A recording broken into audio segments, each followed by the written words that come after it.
Normalmente nas igrejas, né, é muito falado sobre Oséias 6,6, mas eu vejo as pessoas comentando mais sobre o início desse versículo do que sobre o final.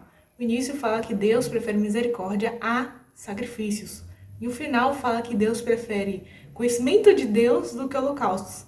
E por que isso é tão importante? Porque conhecimento de Deus se refere a conhecer a personalidade de Deus, ou seja, a personalidade do seu Pai. E por que isso é importante, né? Por quê? Quando você conhece a personalidade de Deus, isso te dá uma base firme para a sua caminhada cristã. Sabe por quê? Porque quanto mais você conhece a Deus, mais a sua fé fica firme. Você tem mais, vamos dizer assim, facilidade para obedecê-lo fielmente. Você consegue ouvir mais a voz dele, você consegue entender qual a vontade dele para a sua vida. E você também fica menos vulnerável a certos ataques. Porque se você conhece a Deus, você consegue rebater ataques do inimigo com base na palavra. Por quê?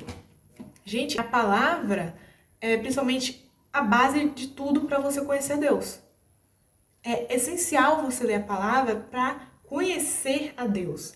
Então, como foi que Jesus, ele venceu o diabo no deserto, né? Durante o jejum, após o jejum. Foi com base na palavra, porque na palavra fala sobre o caráter de Deus, fala sobre a personalidade de Deus. Eu vou dar um exemplo aqui, que é bastante comum na juventude cristã, né? Que é sobre cônjuges. No geral, homens e mulheres, eles sempre oram para Deus, né? Pedindo uma esposa, né, de Deus, um homem de Deus e etc. Porém, a gente precisa lembrar também uma coisa, que tem muitas pessoas no meio cristão, muitos jovens no meio cristão, que acabam aceitando qualquer pessoa porque elas acham que não são merecedoras e que Deus não deve dar a alguém a altura delas, vamos dizer assim. Como é essa altura? Se você é um filho de Deus, temente a Deus, se você é um príncipe, se você é uma princesa, Deus não vai te dar menos que um príncipe ou uma princesa. Então, por que essa mentalidade de que Deus vai me dar qualquer pessoa, qualquer coisa? Isso não serve só para relacionamento, tá? Mas para tudo. Ai, que Deus vai me dar qualquer coisa, né? Qualquer coisa serve. Ah, uma casa assim, né? Qualquer serve, tal coisa serve. De qualquer jeito serve. Por que você acha que de qualquer jeito serve para você? Por que você acha que tem que ser de um jeito desleixado para você?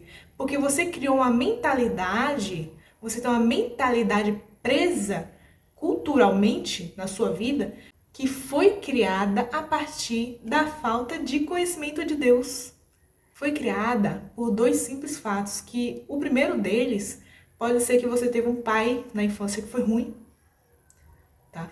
Pode ter sido bruto, violento, ou o que quer que tenha acontecido, pode ter sido ruim e você acabou espelhando a imagem do seu pai terreno no seu pai eterno, e você não pode fazer isso.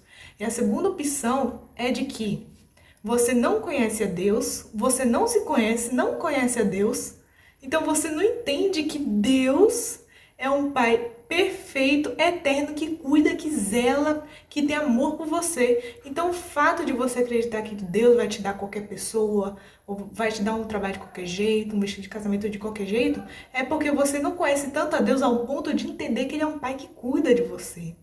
Entendeu isso? Que se você é uma princesa, um príncipe, um filho de Deus, um homem, uma mulher temente a Deus, Deus cuida de você. E mesmo que você caia, que você peque, mesmo que você não se considere uma princesa do Pai, ou um príncipe do Pai, Deus te ama apesar de tudo isso.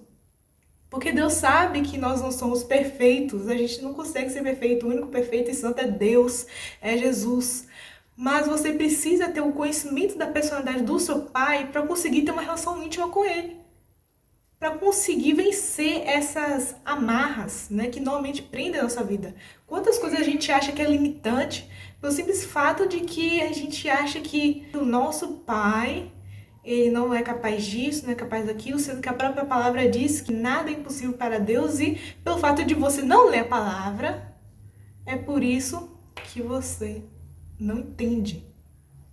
Você não se recorda. Tem coisas na nossa vida que estão sendo presas, limitadas pela nossa falta de conhecimento de Deus. A falta da gente ler a Bíblia é basicamente o que causa isso. Por isso que muita gente não conhece a Deus, não conhece a personalidade de Deus, o caráter de Deus. É necessário conhecer quem Deus é, quem seu Pai é, para você também se entender. Você precisa ter uma identidade restaurada. Quando você tem aquela identidade restaurada, você começa a compreender a partir da palavra quem é o seu Pai. Consegue entender quais são as várias faces de Deus, a face de Pai, de juiz, de Cordeiro. Então, conhecer a Deus vai fundamentar a sua caminhada cristã até o final da sua vida. E é com essa firmeza que você vai vencer muitas batalhas. Então você precisa conhecer a Deus de verdade. Como conhecer a Deus? Bíblia, principalmente Bíblia, oração e jejum. É basicamente buscar intimidade. Você não pode deixar a Bíblia, porque a Bíblia é basicamente a chave para você conhecer a Deus. Tudo sobre o caráter de Deus está aqui. Então você precisa ler a Bíblia do início até o fim. Pedir sempre orientação ao Espírito Santo para ele te revelar coisas que você nunca viu, para ele te dar discernimento, para te dar entendimento, para você conhecer de verdade quem Deus é. Conhecer a Deus, buscar sempre conhecê-lo, é uma tarefa que deve ser inerente a todos os cristãos. Tá? Então, assim, que essa palavra tenha edificado a sua vida, assim como edificou a minha também, quando foi ministrado no meu coração. Eu espero que vocês tenham gostado e tchau, tchau.